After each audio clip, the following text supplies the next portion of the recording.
안녕하세요. 오늘도 사연살롱을 찾아주셔서 감사합니다. 일산에 사는 60대 여성이에요. 여자는 젊어서 남편 그늘에 살고 늙어서는 자식 그늘에 산다는데 안타깝게도 저에게는 그런 삶이 허락되지 않았어요. 돌이켜 생각해보면 여자 혼자 감당하기에는 너무도 지난한 삶이었지만 그래도 저는 과거의 제 선택에 조금도 후회가 없어요. 저에게는 무엇과도 바꿀 수 없는 사랑스러운 딸과 오랜 시간을 돌아 다시 만난 고마운 분들이 계시니까요. 그래서 이제는 가슴 한켠의 추억으로 남은 이야기를 꺼내보려고 합니다. 가슴 아프지만 행복했던 시절 얘기를요. 저는 13살 때 사고로 부모님을 잃고 친척집에 얹혀 살았어요. 4살 위 언니는 큰 고모 댁에서 살았고 저는 막내 고모 댁에서 살았죠. 우리 자매가 다시 만나 함께 살게 된 건 제가 고등학교 2학년 때였어요. 고등학교를 졸업하고 직장 생활을 하던 언니가 저를 데리러 왔거든요. 이젠 나도 돈을 버니까 단칸방이라도 얻어서 우리 둘이 살 수 있어. 언니는 저와 헤어지던 날 꼭 데리러 오겠다는 약속을 지키기 위해 그동안 열심히 돈을 모았더라고요. 거기에 큰 고모 내외가 돈을 보태주셔서 사글세 빵을 얻을 수 있었죠. 그렇게 우리 자매는 헤어진 지 5년 만에 함께 살게 되었어요. 얼마 안 되는 언니 월급으로 월세를 내고 생활비에 제 등록금까지 내려니 늘 쪼들리는 생활이었죠. 그래도 남의 눈치 안 보고 우리 자매가 함께 살 수 있는 것만으로도 더는 바랄 게 없었어요. 저는 얼른 졸업해서 취직을 해야겠다는 일념으로 하루하루를 버텼죠. 그리고 드디어 상고를 졸업하고 작은 무역회사에 격리로 취직을 했어요. 요즘과는 달리 당시의 격리는 사무실에 허드렛 일을 도맡아 해야 했어요. 사람들은 저를 미스 김이라고 불렀죠. 마치 다방 레지 부르듯 사무실 직원들은 저를 쉽게 불러댔어요. 미스 김, 커피 한 잔 타와. 미스 김, 가서 담배 한 갑 사와. 미스 김, 나랑 연애할래? 사소한 심부름부터 시sap지 않은 농담까지 들어가며 일을 해야 했지만 그래도 제 손으로 돈을 벌 수 있어서 그렇게 좋더라고요. 비록 적은 돈이지만 저축도 하면서 미래에 대한 계획도 세울 수 있었고요. 그렇게 모든 일이 물 흘러가듯 순조롭게 진행되던 어느 날이었어요. 은행에서 직원들 월급을 출금해 오던 길이었는데 차도를 달리던 오토바이가 인도로 올라서더니 글쎄 제 공금 가방을 채가지 뭐예요. 순식간에 일어난 일이라 반항도 못하고 가방을 뺏긴 저는 그저 소매치기야! 소리만 질렀어요.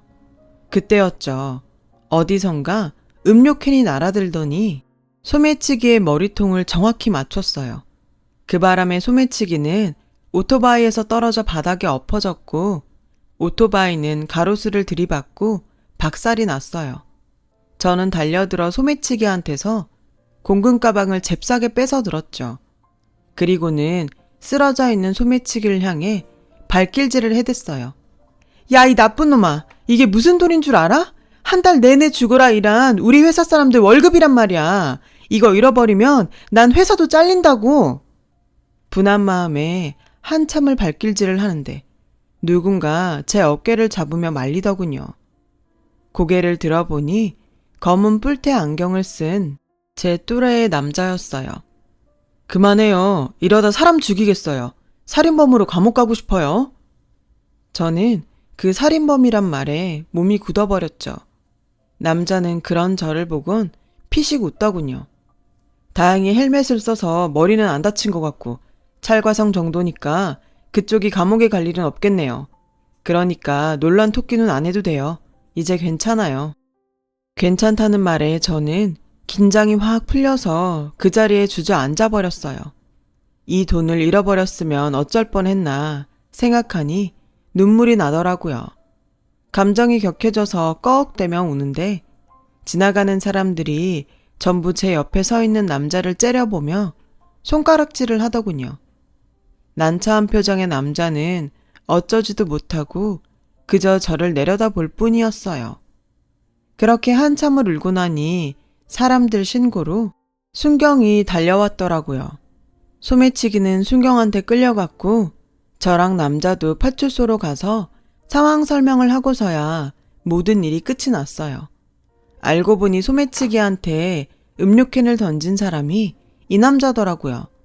파출소 순경 말에 따르면 이 남자 아니었으면 회사 공금을 몽땅 털렸을 거라며 평생 은인으로 알라고 하더군요. 그런데 그때는 은인이고 나발이고 회사에 들어가 월급을 나눠주는 게 급선무여서 고맙다는 인사만 넙죽하곤 그대로 회사로 달려갔어요. 회사에 도착해보니 회사는 회사대로 난리가 났더라고요. 경리가 돈을 들고 도망쳤다고 경찰에 신고할 참이었죠. 부장님은 저를 보자마자 버럭 화를 냈고 저는 눈물 범벅이 된 얼굴로 부장님께 자초지종을 설명했어요. 제 이야기를 들은 부장님은 엉망이 된 제 모습을 보시고는 더는 뭐라고 안 하시더라고요. 그렇게 그날 일은 무사히 끝이 났고 다시 일상으로 돌아갈 수 있었어요. 그렇게 며칠이 지났을까요? 이른 아침 만원 버스를 타고 출근을 하려는데 회사 건물 앞에서 누가 제 이름을 부르지 뭐예요. 저를 도와주었던 뿔테안경 남자였어요. 남자는 저를 보자마자 그러더군요. 사람이 어쩜 이렇게 뻔뻔해요? 아니, 내가 소매치기도 잡아줬고 여자 울림 파렴치한이란 소리까지 들어가며 지켜줬더니 이렇게 쌩까요? 아, 그날은 정말 고마웠어요. 제가 경황이 없어서 인사도 제대로 못 드렸네요. 미안해요. 미안한 거 알면 커피라도 한 잔 사요. 노른자 동동 띄운 쌍화차면 더 좋고. 그 남자의 닭달에 못 이겨 그 주 일요일에 우린 명동에서 만났어요. 남자는 커피는 됐다며 맥주나 한잔 하자고 쉘브르라는 라이브 카페로 저를 데리고 가더군요. 가수들의 라이브 공연을 보며 맥주를 마시는 자유로운 분위기의 공간이었죠. 딱 봐도 그곳을 찾은 손님 대부분이 대학생인 것 같았어요. 어려운 팝송도 잘들 알더라고요. 자리를 잡고 앉자 남자는 자기소개를 했어요. Y대 의대생이라더군요. 적성에 맞아서 의대에 간 건 아니고 부모님이 모두 의사라서 자기도 어쩌다 보니 의대에 가게 됐다고요. 남자는 한참을 자기가 좋아하는 책과 음악에 대해 떠들어댔어요. 이곳을 자주 찾는 이유는 자유로운 분위기 때문이라면서요. 저한테도 느끼게 해주고 싶었다나요? 그곳에 모인 사람들 모두가 통기타와 맥주, 청바지 문화에 자연스럽게 녹아들었지만 저는 그러지 못했어요. 괜히 몸에 안 맞는 남의 옷을 빌려 입은 것처럼 불편하더라고요. 난생 처음 맛본 맥주에 취했는지 아니면 부모 잘 만나 청춘을 즐기는 대학생들한테 셈이 나서 그랬는지 모르겠지만 불쑥 화가 났어요. 그래서 다짜고짜 남자한테 소리를 쳤죠. 그러니까 날 여기 데려온 이유가 잘난 대학생들은 이러고 논다고 나한테 자랑하고 싶었던 거야? 그래, 나 상고밖에 못 나왔다. 일찌감치 조실부모하고 하루하루 먹고 사는데 급급해서 니들처럼 이러고 흥청거릴 여력도 없어. 여기서 니들이 마시는 맥주 몇 잔 값이 우리 언니랑 나 일주일치 반찬 값이야. 난 너랑은 사는 세상이 다르다고. 비틀즈? 밥 딜런? 난 그런 건 몰라. 그러니까 나 같은 애 앞에서 잘난 척 말고 네 친구들 앞에서나 잘난 척해. 소매치기 잡아준 대가로 맥주값은 내가 내고 간다. 저는 가게 문을 박차고 나왔어요. 하필 추적추적 비까지 내리더라고요. 명동 성당에선 주말 미사가 끝났는지 신도들이 거리로 쏟아져 나왔어요. 저는 인파에 휩쓸린 채 닭똥 같은 눈물을 뚝뚝 흘리며 걸었죠. 그때였어요. 누군가 제 어깨를 잡아 세웠어요. 뿔테 안경 남자였죠. 얼마나 달렸는지 숨을 몰아쉬더군요. 명희씨, 기분이 상했다면 미안해요. 난 그저 명희 씨도 하루쯤은 또래 친구들처럼 즐기고 살길 바랬어요. 파출소에서 명희 씨 사정 얘기 듣고 내 자신이 창피했거든요.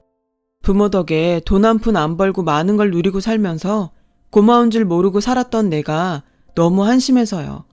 그래서 명희 씨한테 선물하고 싶었어요. 열심히 살았으니까 오늘 하루쯤은 이렇게 보내도 된다고 말해주려고요. 그리고 이 돈은 가져가세요. 선물을 하고 돈을 받을 순 없으니까요. 오늘 일은 정말 미안해요. 내가 주제 넘었어요. 사실 저는 가게를 나오던 그 순간부터 후회를 하고 있었어요. 타인의 호의를 고맙게 받아들이지 못하는 제 자신이 너무 옹졸하게 느껴졌거든요. 그런데 이렇게 따라와 사과까지 하니 민망해서 얼굴을 못 들겠더라고요. 그런데 그 순간 주책 없이 배에서 꼬르륵 소리가 나지 뭐예요. 남자는 그 소리를 들었는지 웃음을 참으며 괜한 헛기침만 하더군요. 그런데 그 순간 남자 배에서도 꼬르륵 소리가 나더라고요. 어차피 그쪽한테 커피 사려고 가져온 돈이니까 대신 칼국수 살게요. 저는 남자를 이끌고 명동 골목 후미진 곳에 있는 칼국수집에 들어갔어요.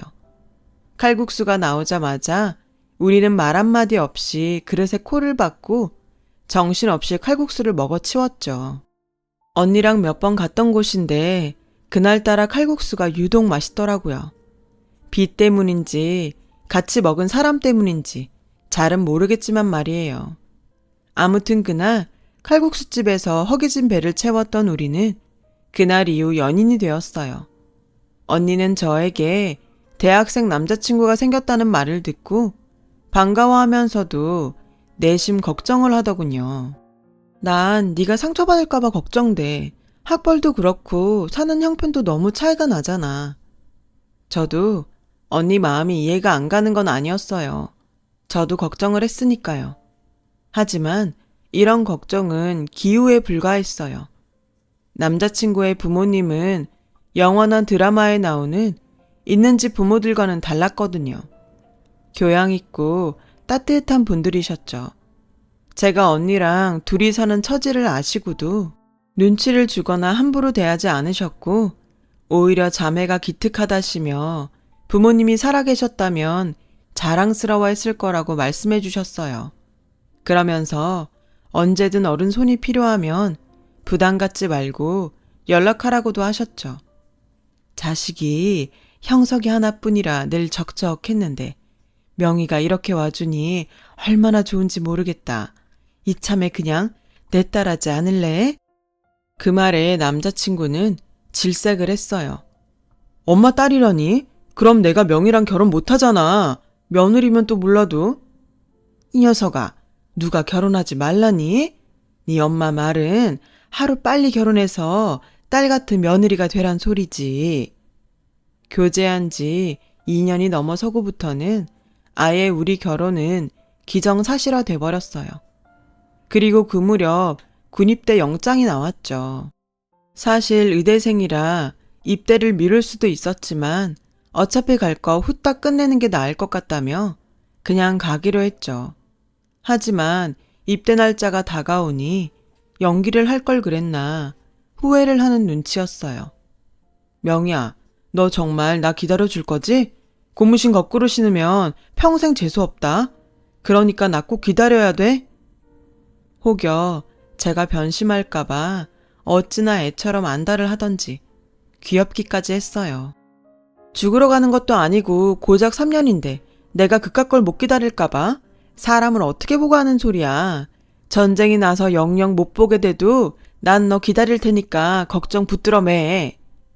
훈련소로 들어가는 남자친구 앞에선 큰 소리를 쳤지만 돌아서는 순간부터 집으로 가는 내내 눈물을 흘렸어요.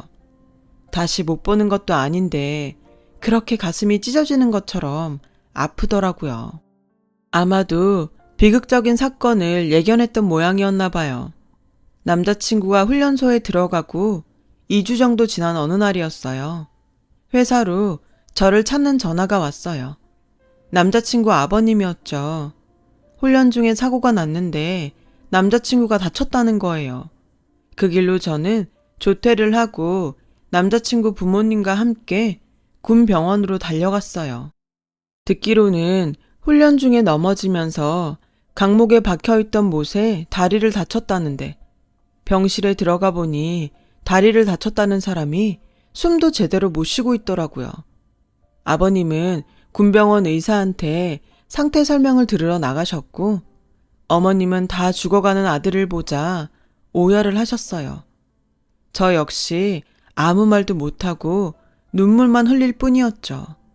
그 와중에도 남자친구는 어머님과 제가 걱정할까봐 희미하게 웃어 보이더군요. 그 모습에 억장이 무너지는 것 같았어요. 상담을 마치고 들어오신 아버님은 상태를 설명해 주셨어요. 녹슨못이 뒤꿈치에 박혔는데 적절한 치료를 못 받고 해열제 처방으로 버틴 탓에 파상풍과 폐혈증까지 와서 오늘을 버티기 힘들 것 같다고 하셨죠. 그 말에 어머님은 주저앉으셨어요. 저 역시 온전히 서 있기가 힘들었고요.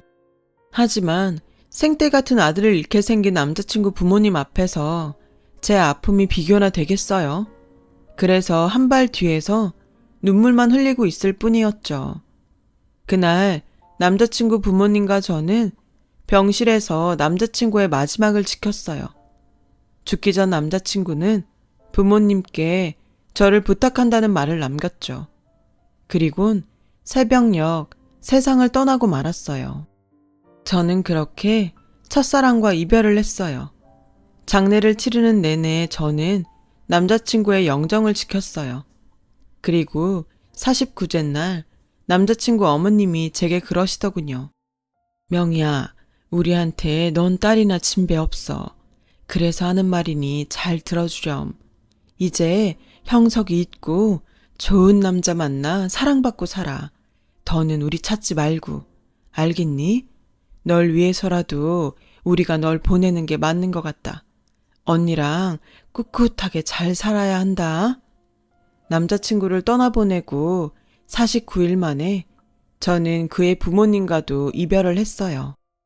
이제는 다시 예전으로 돌아가야 했지만 사탕의 달콤함을 알아버린 아이에게 사탕이 없는 세상이 너무도 잔인한 것처럼 제게도 형석 씨가 없는 인생은 너무도 잔혹했어요. 그래서 나도 이대로 형석 씨를 따라 갈까도 생각했었죠. 그럴 때마다 언니는 제 마음을 붙잡아 주려고 노력했어요. 어르고 달래고 때로는 정신 차리라고 제 뺨을 치기도 했죠. 하지만 순간뿐이었어요. 우리가 함께 거닐었던 명동거리와 처음 데이트를 했던 쉘브르, 그리고 칼국수집 앞을 지날 때면 어김없이 가슴 한켠이 시려우면서 인생이 공허하게 느껴졌거든요. 그런데 이런 제게 살아야 할 이유가 생겨버렸어요. 제가 임신을 한 거예요. 그동안 넋을 놓고 산 탓에 생리가 끊긴 것도 모르고 있었는데 아침에 밥 짓는 냄새를 맡으니 구역질이 나지 뭐예요. 그런 저를 보고 주인집 아줌마가 누가 보면 꼭 처녀가 임신한 줄 알겠다며 혀를 차셨죠. 생각해보니 남자친구가 입대하기 전 하룻밤을 보냈던 기억이 나더군요. 너무 당황스럽고 막막해서 어떻게 해야 할지 모르겠더라고요. 며칠을 끙끙거리다 결국 언니한테 이 사실을 알렸어요. 언니는 당장 병원에 가자고 하더군요. 그렇게 언니 손에 끌려 병원에 갔는데 임신이 맞더라고요. 3개월 정도 됐다고 하니 그날 임신이 된 게 확실했어요. 언니는 남자도 이미 죽고 없는데 애는 낳아서 뭐하냐고 지우자고 했지만 그렇게는 못하겠더라고요.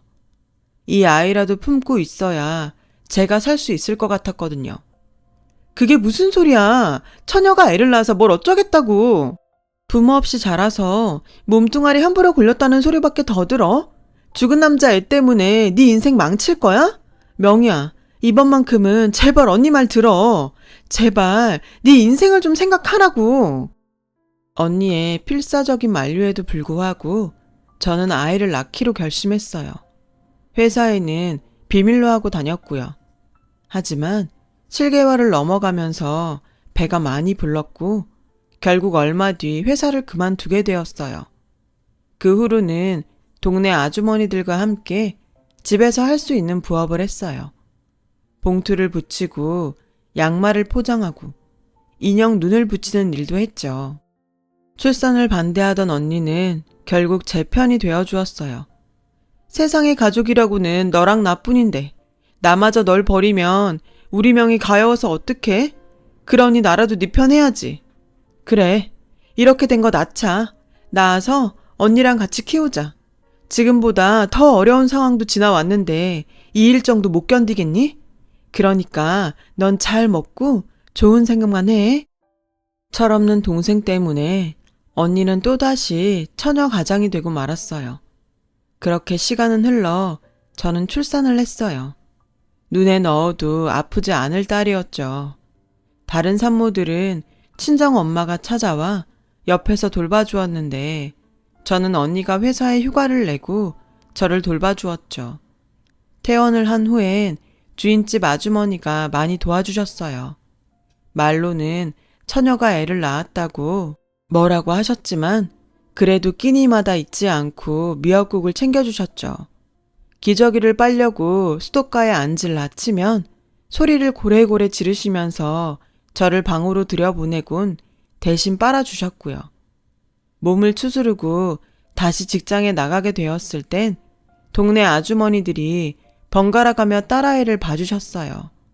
한 아이를 온 동네가 함께 키우는 셈이었죠. 제 딸은 온 동네에 여러 엄마를 두고 무럭무럭 자랄 수 있었어요. 딸아이가 유치원에 들어갈 무렵 언니가 결혼을 했어요. 형부는 언니랑 같은 은행에 다니는 은행원이었는데 제 처지를 알고는 어린 제 딸을 많이 아껴주셨죠. 가령 유치원에서 재롱잔치를 할 때면 자청해서 일일 아빠 노릇도 해주었어요. 어린 가슴에 상처 입지 않도록 말이에요. 딸아이가 초등학교에 들어갈 무렵 회사를 그만둔 저는 동네에 작은 옷가게를 차렸어요. 아이를 키우며 살자니 아무래도 업무 시간이 정해진 회사보다는 시간 활용에 용이한 장사를 하는 게 나을 것 같았거든요. 처음엔 사입을 하는 요령이 없어서 재고를 많이 떠안았지만 시간이 지나자 요령도 생겨서 꽤 수입이 좋았어요. 첫 애를 낳고 회사를 그만둔 언니가 종종 가게를 봐준 덕분에 딸아이 교내 학부모 활동에도 지장 없이 참여할 수 있었고요. 비록 반쪽뿐인 부모였지만 남들만큼 먹이고 입히고 가르치며 키웠어요. 다행히 딸아이도 잘 자라주었고요. 그런데 대학 진학을 앞둔 딸아이가 느닷없이 간호학과에 가겠다고 하지 않겠어요? 의대가 아니라 간호학과에 간다고? 어릴 때부터 의사가 되겠다고 노래를 부르더니 갑자기 왜 바뀐 거야? 딸애는 아무래도 성적이 안 될 것 같다며 성적에 맞춰 간호학과에 가겠다고 하더군요. 성적이 그렇다니 저도 더는 의대를 강요할 수 없었어요. 생각 같아선 재수를 시켜서라도 의대에 보내고 싶었지만 딸애가 재수는 죽어도 싫다고 뻗대는 통에 할 수 없이 딸의 뜻대로 간호학과에 보내게 되었죠. 딸애는 실습도 많고 공부할 것도 많아 그런지 대학에 입학하고는 얼굴이 반쪽이 되었어요. 그래도 적성에 잘 맞는지 힘들다는 말 한 번 안 하고 잘 버티더군요. 그런 딸을 보며 속으로 피는 못 속인다고 생각했어요. 그렇게 4년간의 대학 생활을 마친 딸은 꽤 규모 있는 대형 병원에 취직을 했어요. 한 1년간은 얼마나 바쁘게 지내던지 같이 밥 먹을 시간도 없을 정도였죠. 간호사들 태움에 대한 뉴스가 나올 때마다 혹시 내 딸도 병원에서 그런 일을 당하는 게 아닌가 걱정이 됐지만 딸아이 말이 자기네 병원은 그런 건 없으니 걱정 말라고 하더라고요. 병원 이사장님이 덕망 높은 분들이라 타 병원에 비해 직원 복지도 좋다면서요. 그렇게 딸아이는 그 병원에서 간호사 생활을 이어갔고 그러는 사이 28이 되었죠. 주변에선 딸내미 시집은 언제 보낼 거냐고 선자리를 주선했어요. 내년은 아홉수라 안 좋다며 올해 안에 시집 보내려면 서둘러야 한다면서요. 그런데 딸애가 극구 싫다고 하지 뭐예요. 솔직한 심정이야. 하나밖에 없는 딸 가능하다면 평생 데리고 살고 싶지만 딸의 인생을 생각하면 하루빨리 짝지어주는 게 도리라고 생각한 저는 딸애를 설득하러 병원으로 찾아갔어요. 딸아이가 일하는 병동에 막 들어섰는데 글쎄 딸애가 의사 가운을 입은 남자랑 다정하게 장난을 치고 있더라고요.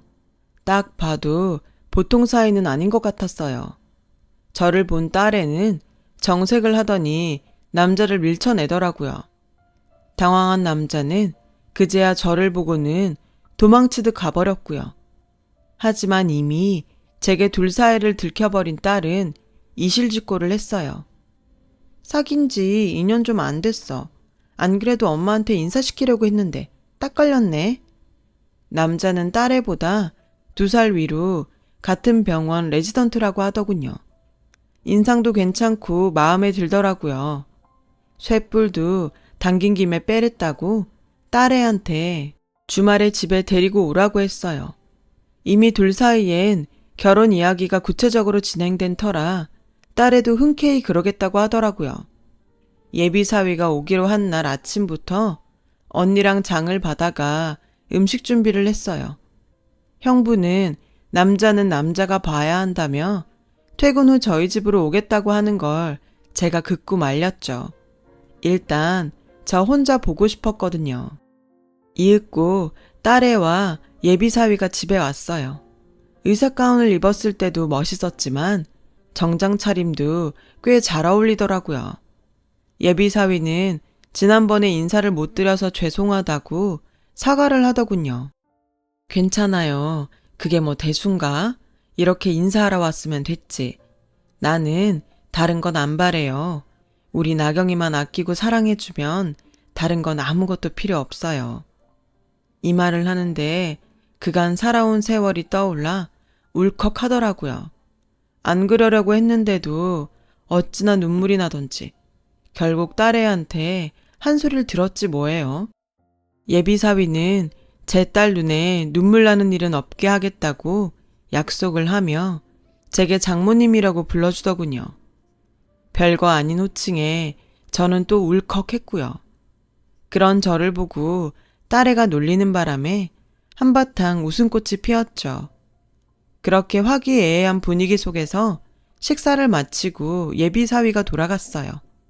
전 배웅하고 돌아온 딸애한테 사윗감이 참 마음에 든다고 했죠. 그랬더니 딸애가 걱정스러운 표정으로 그러더라고요. 근데 시부모님이 만만치 않은 분들이라 솔직히 걱정이야. 외아들이라서 부모님 기대가 크시거든. 게다가 의사 아들인데 왜 안 그렇겠어? 혼수 때문이라면 걱정하지 마. 엄마가 달러빚을 내서라도 혼수는 제대로 해줄 테니까. 그러니까 넌 아무 걱정하지 마. 말은 그렇게 했지만 의사사위였는데 어지간한 혼수로 될까 싶었어요. 아니나 다를까 얼마 뒤 남자 쪽 엄마가 병원으로 제 딸을 찾아왔다더라고요. 환자들이 다 보는 앞에서 간호사 주제에 언감생심 의사 아들을 넘보냐며 당장 자기 아들한테서 떨어지라고 난리를 치고 간 모양이었어요. 딸애가 울먹이며 병원에서 있었던 일을 말하는데 이야기를 듣는 내내 가슴이 찢어지는 것 같았어요. 모든 게 다 제 탓인 것만 같았거든요. 엄마, 나 그때 그냥 의대 갈 걸 그랬어. 학비 때문에 포기하지 말 걸 그랬나 봐. 그랬으면 이런 꼴은 안 당했을 텐데. 그간 저는 딸애가 성적이 안 돼서 의대를 포기한 줄로만 알았는데 얘기를 들어보니 의대 학비가 너무 비싸서 미안한 마음에 지레 포기했던 모양이더라고요. 제가 너무 몰랐던 거예요. 다른 집 엄마들처럼 똑똑했더라면 어떻게든 딸애를 의대에 보냈을 텐데 이 엄마가 무식해서 딸애의 미래를 망친 것 같았어요. 그 일이 있고 얼마 뒤 뜻밖의 손님이 제 가게로 찾아왔더라고요. 우리 아들이 하도 부탁을 해서 일단 만나보고 얘기라도 할까 해서 왔습니다. 나 재민이 엄마예요. 예비 안사돈이었어요. 예비 안사돈은 빚쟁이한테 빚 받으러 온 사람처럼 가게를 살피더니 언짢은 표정으로 그러더군요. 동네 구멍가게 수준인데 혼수는 제대로 해올 수 있겠어요? 하나뿐인 딸인데 최대한 맞춰보도록 하겠습니다. 듣자 하니 나경이 이모부가 땡땡은행 지점장이라던데 맞아요? 지 말론 자길 딸처럼 예뻐한다던데? 그렇긴 합니다만 그게 우리의 결혼이랑 무슨 상관이 있죠? 예비 안사돈은 제 물음엔 대꾸도 않고는 애들이 그렇게 원하니 결혼 문제는 생각해 보겠다고 하고는 갔어요. 죽어도 안 된다던 사람이 갑자기 태도를 바꾼 게 마음에 걸렸어요. 그런데 아니나 다를까 며칠 뒤 언니한테 전화가 왔더라고요. 안사돈이 형부를 찾아왔더라고 했어요. 결혼을 허락해 줄 테니 거액을 대출해 달라고 했다더군요. 형부가 담보도 약하고 신용등급도 안 좋아서 대출은 어렵겠다고 했더니 조카 딸 의사 남편 얻는데 그 정도도 못 해주냐며 성질을 내고 갔다고요. 언니한테 그 말을 듣는데 어찌나 얼굴이 화끈거리던지 창피해서 혼났어요. 당장 형부한테 전화해서 죄송하다고 사과를 했죠. 그랬더니 오히려 형부는 제 딸 걱정을 하더라고요. 그깟 대출 나도 해주고 싶지만 그게 담보도 그렇고 어지간해야 말이지. 그나저나 대출 안 해준다고 나경이 찾아가서 해코지라도 하면 어떡하지? 형부 말을 듣고 보니 지난번 병원으로 찾아와 딸애를 망신 준 일이 떠올랐어요. 그깟 결혼 안 하면 그만이지만 우리 딸 가슴에 못 박는 건 참을 수 없었어요. 그래서 딸애한테 전화를 했어요. 혹시 안사돈이 찾아오지 않았냐고요. 그런데 마침 그때 수화기 너머에서 카랑카랑한 그 여자 목소리가 들리지 뭐예요. 순간 눈이 뒤집힌 저는 그 길로 딸애가 일하는 병원으로 달려갔어요. 그런데 그곳에서 제가 마주한 상황은 제 예상과는 전혀 다른 모습이었어요. 아나무인이던 예비 안사돈이 제 딸의 앞에서 벌벌 떨며 고개를 숙이고 있지 뭐예요. 다가가서 보니 제 딸 옆에는 백발이 성한 노부부가 서 있더라고요. 예비 안사돈의 사과에도 불구하고 노부인은 호통을 쳤어요. 의사 아들 둔 게 무슨 벼슬입니까? 의사 면허 앞세워 한미천 챙기고 싶은 거라면 당신 아들 데리고 당장 내 병원에서 나가세요. 우린 그딴 의사 필요 없습니다. 그리고 똑똑히 알아두세요. 한 번만 더 환자들 보는 앞에서 내 병원 간호사한테 함부로 했다가는 내가 당신 형사고발할 겁니다. 아셨습니까? 예비 안사돈은 고개를 조아리며 연신 사과를 했어요. 그런데 그 노부부의 모습이 왠지 낯이 익더라고요. 많이 늙긴 하셨지만 알 수 있었죠. 형석 씨 부모님이었거든요. 어머님! 저는 눈물을 글썽이며 다가갔어요. 제 목소리를 들은 노부부는 잠시 저를 쳐다보시더니 이내 알아보시더군요. 명희야. 어머님은 절 끌어안고는 울먹이셨어요. 그동안 어떻게 지냈냐며 아무리 찾지 말라고 했기로서니 어쩜 연락 한 번 없었냐고 서운해 하시더군요. 네가 병원에 무슨 일이냐? 혹시 너 어디 아픈 거니? 그런 거야? 아니요. 딸아이가 이 병원에서 간호사로 일해요. 나경아, 이리 와서 인사드려. 내 친할머니, 친할아버지셔. 제가 딸애를 소개하자 두 분은 깜짝 놀라셨어요. 그리곤 나경의 얼굴을 살피시더니 이내 눈에 눈물이 고이셨죠. 어머님은 제 딸의 얼굴을 어루만지시며 어째 자꾸 눈이 가더라고. 그래서 저 여자한테 당하고 있는 걸 그냥 지나칠 수 없었다고 하셨어요. 그랬는데 당신 손녀라니 놀랄 수밖에요. 형석이랑 눈이 똑 닮았구나. 손녀딸이 지척에 있었는데 이 할미가 못 알아봐서 미안하다. 제 딸애가 병원 이사장 손녀라는 사실에 사람들은 놀라는 표정이었어요. 그리고 누구보다 놀란 사람은 바로 예비 안사돈이었죠. 그날 이후 우리 모녀에게는 많은 변화가 있었어요. 딸아이는 28년 만에 아빠의 호적 밑으로 들어갔고 저에게는 세상 가장 큰 백인 부모님이 생겼으니까요. 오래전 내 딸로 살자던 어머님 말씀이 수십 년이 지나서야 실현이 된 거예요. 뒤늦게 완성된 우리 가족은 비록 짧은 기간이었지만 서로 애틋한 시간을 보낼 수 있었어요. 그러고 보니 이게 벌써 10년도 더 지난 일이네요. 현재 시부모님께서는 두 분 모두 세상을 떠나시고 안 계세요. 살아계시는 동안 그동안 못해드린 생신상과 자식 노릇을 해드릴 수 있어서 얼마나 다행이었는지 몰라요. 적어도 가슴에 한은 안 남을 테니까요. 시부모님도 오랜 시간 적막한 집안에서 두 분만 계시다가 하루아침에 손녀딸과 며느리가 들어와 북적이니 매일 살맛이 난다고 하셨더랬죠. 조금 더 오래 사셨더라면 좋았을 텐데. 현재 병원은 두 분의 유언에 따라 제 딸이 이사장직을 맡고 있어요. 참, 제 딸과 결혼할 뻔했던 예비 사위는 제 딸이 이사장 손녀라는 사실이 알려지고 얼마 뒤 병원을 그만뒀어요. 자기 엄마가 한 짓 때문에 창피해서 병원에 있을 수 없었던 모양이더라고요. 어느덧 마흔을 앞둔 제 딸은 여전히 미혼으로 살고 있답니다. 제 꿈을 찾아 뒤늦게 의대에 들어간 탓에 결혼을 생각할 겨를이 없었거든요. 하지만 덕분에 3대째 의사 집안의 명맥은 이었지만요. 4대는 어째 가능할지 모르겠습니다. 열심히 살아온 제 딸, 그것만으로 자랑스럽고 자신이 행복해야 하니 저도 행복합니다.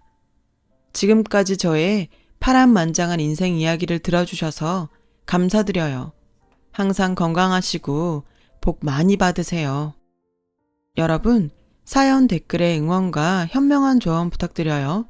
좋아요와 구독은 저에게 큰 힘이 됩니다. 오늘도 좋은 일 가득하세요.